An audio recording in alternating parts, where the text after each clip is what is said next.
There are SEO tactics that worked really well in 2010 that people are still doing today. Hey everyone, I'm Patel, and today I'm going to share with you 8 things that you need to unlearn when it comes to SEO and what you should be doing in 2019 instead.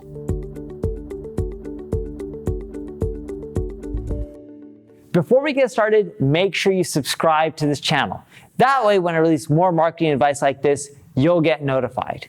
Question for you.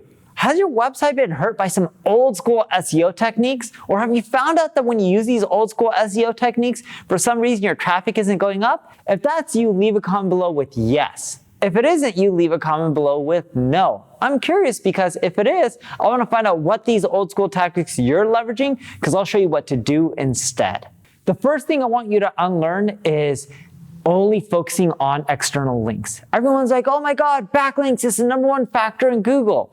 No, there's a ton of factors in Google, and just building links from external sites isn't going to do you justice. You need to also build internal links. If you don't build internal links, your rankings aren't going to climb. If you look at my site, you'll notice that I rank for things like online marketing and I rank for things like SEO. It's because I'm internal linking my pages together. If you don't internal link, you're not going to do as well. And I internal link throughout my content, throughout my sidebar, wherever it makes sense. Those internal links don't just have to be rich in keywords, they need to be more so relevant. So when you find a good opportunity to internal link, even if it doesn't have the right anchor text, that's okay. You need to do what's best for the user. By doing what's best for them, you'll be able to drive them to other relevant sections of your site, so that way they can continue to get education, find out more about your products, find out more about your services, and buy from you. The second thing I want you to unlearn is you can't just write content for SEO.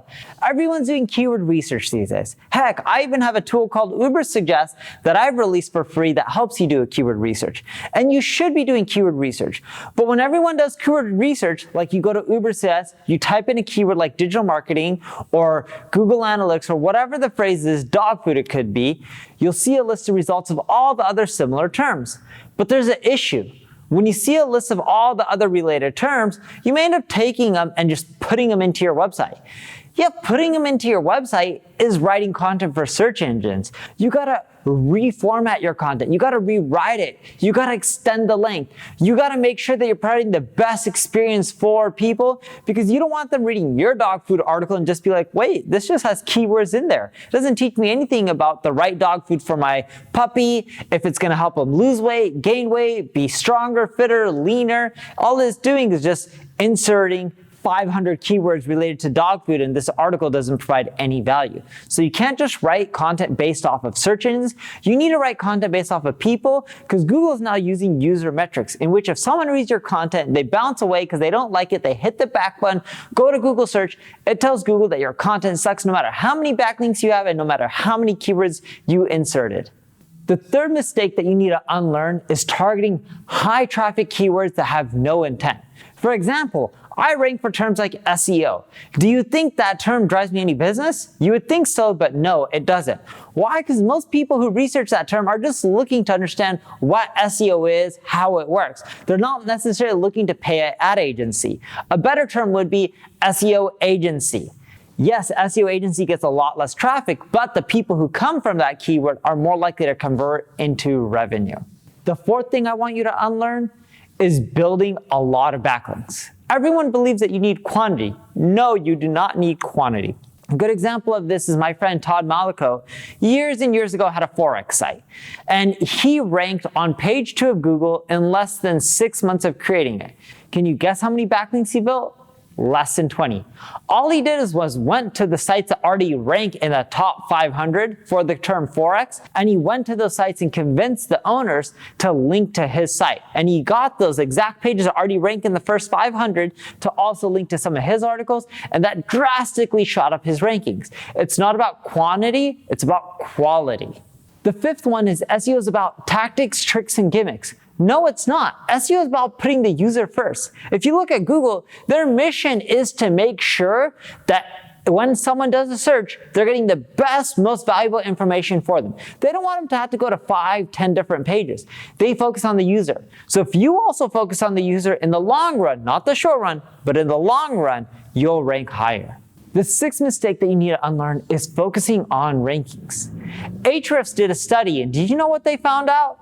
That the number one listing only gets the majority of the clicks 49% of the times. Rankings aren't everything. For example, I get more traffic than some of the people that rank higher for me for terms like SEO tips because of rich snippets.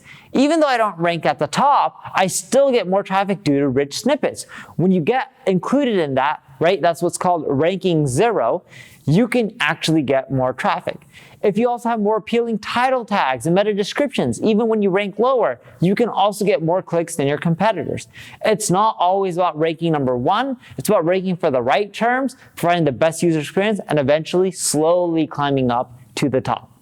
The seventh mistake that you need to unlearn is focusing on keywords in the bad ways. What I mean by this is a lot of people still go after exact match domains.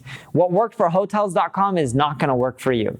People still stuff keywords in their title tags, their meta descriptions, their content. We already went over why you shouldn't do it in your content. But again, if you stuff keywords in your title tags, meta descriptions, you'll find that, hey, everyone is just clicking on other people's results. Why? Because their title tag and their meta description is appealing. They're using copywriting to appeal to people and get them to click versus just having 5 keywords in a row that don't make any sense. So what worked for some of these people in the past when it comes to keyword stuffing won't work for you. And last but not least, content marketing replaces SEO. That's a huge myth. That's not true. Everyone's like, yeah, if you want rankings, you just need to create a ton of content. Not necessarily. If you don't have a good click-through rate, if you don't have good on-page code, if your URL structure isn't correct. For example, when I removed my dates in my URLs, my traffic shot up. I got over 100,000 extra search visitors per month.